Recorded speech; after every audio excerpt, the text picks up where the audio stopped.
It's Transformers 96 to another review, this time of Green Lantern Movie Masters Hector Hammond. So here you go, so here's Hector Hammond.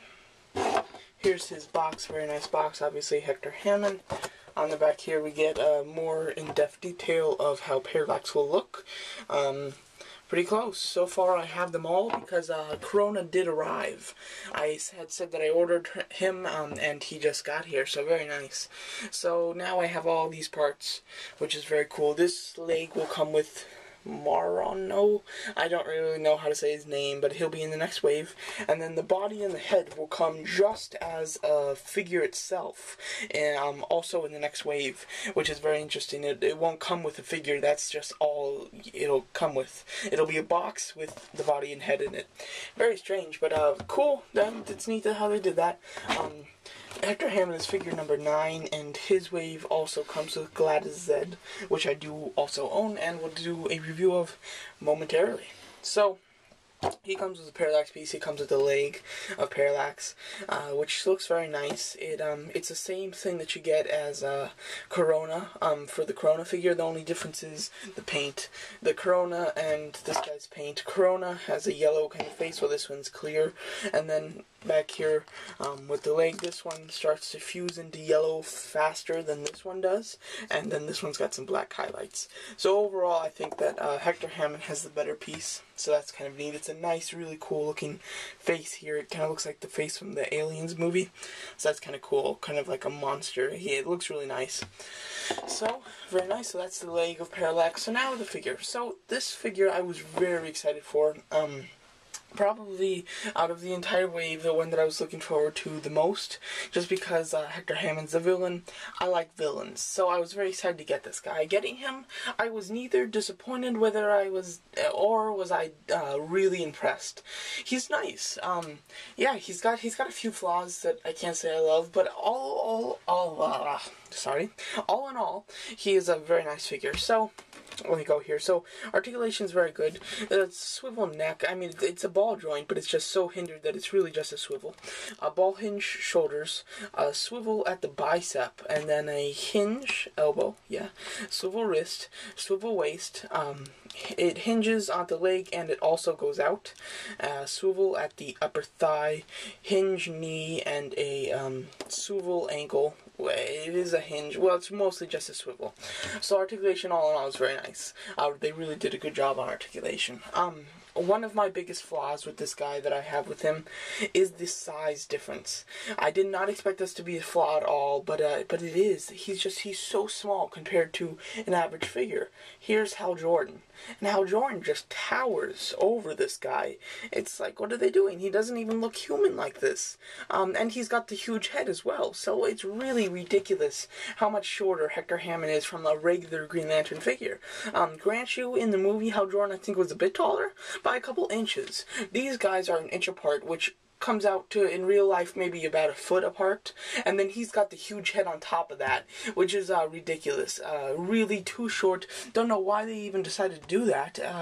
This is supposed to be for the collector toy line, which would want their toys in scale, and it would be very easy to put him in scale, but they just didn't. I don't know what it was, just laziness, I don't know.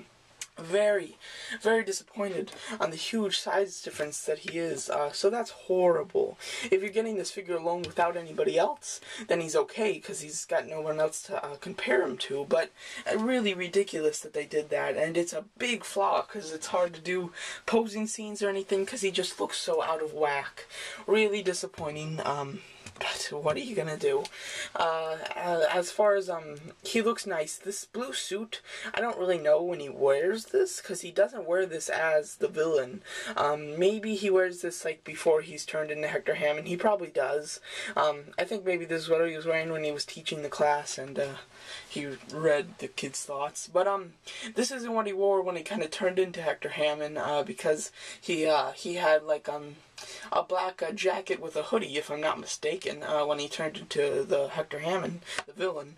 So I don't understand this whole attire. All in all, the attire, it looks nice. I like the blue jacket, it does look good. You can get this guy in some pretty nice poses.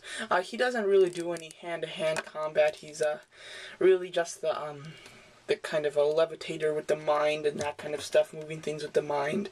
But you can kind of do poses like this. I've come to really like that kind of pose with him. You can just imagine little objects flying all around him and stuff.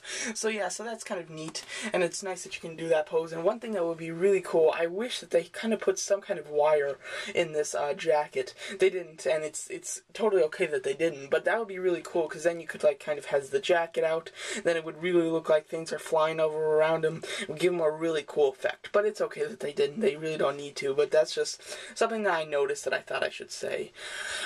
His hands are very strange, how they're in kind of just the karate chopping kind of position. I don't know why they chose it, but it looks fine. It's just an interesting position. I'm not saying that I don't like it, but it's interesting. Head sculpt, which is a big thing. It's kind of hard to make his head like this and make it not look goofy, but they did a pretty good job. It really looks pretty nice. The painting that they did was pretty good, because you can see all the veins in there and everything, the red eyes, or the red glowing kind of eyes there, look really nice. He's got white eyes, but the red finish that they put around his eyes are cool. The mustache looks a little like a kid just penciled it on there. It really doesn't look that good, I will say, but that's only from a close distance. His teeth and face look really nice, and he looks evil. He's obviously very strange looking, but that's how he looked in the movie, so they did fine with that. So all in all, this is a nice figure. The whole attire that he's wearing isn't that movie accurate from when he was wearing, when he had the big head, although I'm not 100% sure, because I only saw the movie once for some reason, so I can't remember too well, but I think that he doesn't wear this as Hector Hammond. Also, one other thing, if you wanted to, you could kind of move his legs up, and if you had a little wheelchair, you could put him in a wheelchair, so that's kind of neat. And also, what I noticed is, this would be a really cool mold if you were making a Professor X toy, a custom toy. If you just pop the head off, pop a Professor X's head on, it would really look good, because he kind of wears these like blue shirts, and I think it would actually look really good as Professor X. But anyway, getting off topic there. All in all, it's a good figure. The size is really the bad part about him, and it's just something I totally didn't expect. It's not even something I thought that might be even a problem. I really didn't expect him to make him that short. Don't know why they did it. Don't know what possessed them to, but they did. What are you gonna do?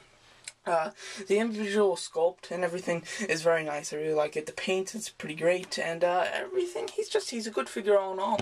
Definitely worth a pickup if you are into villains like myself. And then obviously get a piece to parallax. If you're building parallax, this is a no-brainer, because you have to get it, and it's a pretty decent figure along with the parallax figure piece. So overall, get them definitely.